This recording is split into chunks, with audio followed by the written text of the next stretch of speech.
Hey, what's up everyone? Well, we've been shipping out these Japanese black pine bare root to customers for the last week or so, and so a lot of you guys are probably receiving them in the mail, and I wanted to give you just a quick bit of advice or a few pieces of advice in terms of what to do with them between now and spring.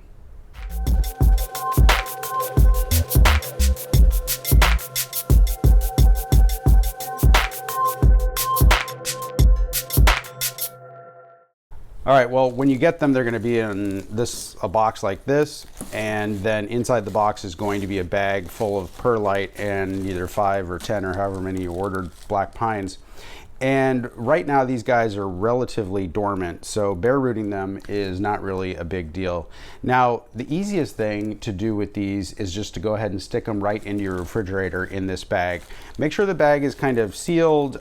Some of them we wrapped in some pallet wrap. You can add a little bit of water, but not like fill up the bag with water, and then just stick them in your fridge for a month or two.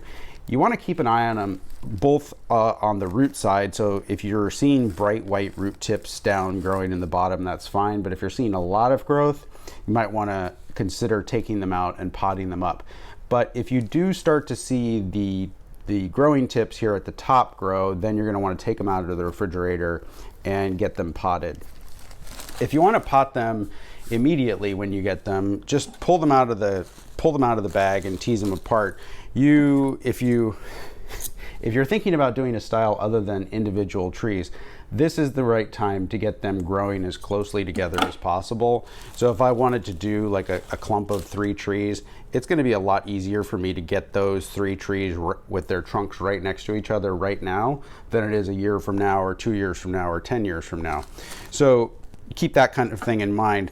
I usually trim the roots off just to kind of concentrate the root growth into the area closer, because the natural root tendency for branching here is to just sort of branch off one at a time, and what we're really going after is more of a radial root display.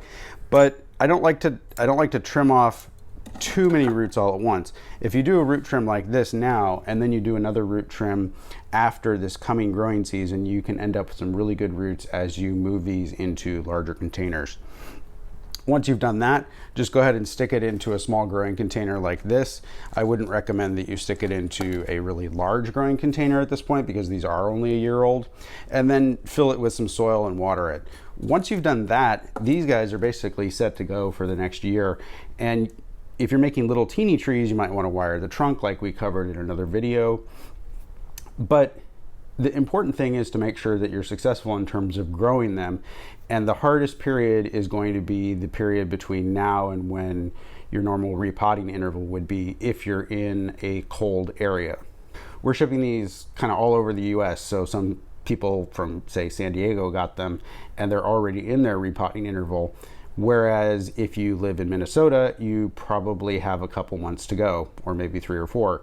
So the key here is to just keep these guys cool and moist without letting them freeze, because they're not super frost tolerant, they're not super cold tolerant. They will take a light freeze, but they're not going to survive if you let them get down to below like 28 degrees. And really, to be safe, you want to keep them between like 32 and 40 degrees. So you can put them in an unheated greenhouse, or you can put them in your garage if it stays within those temperature ranges, or any other place. And really, the refrigerator is kind of a temperature controlled spot that's easy for most people to use, as long as the rest of your family doesn't mind you having some plants in the refrigerator for a little while. But just kind of find a spot to tuck them back. The amount of light that they get at this time of year while they're dormant is not super important, and it's going to be more detrimental for them to get like really frozen solid than it is for them to just stay in the dark for a little while. So good luck with your pines. If you're still looking to pick up some, we have them available for the next couple of weeks. And thanks for watching. We'll see you guys next time.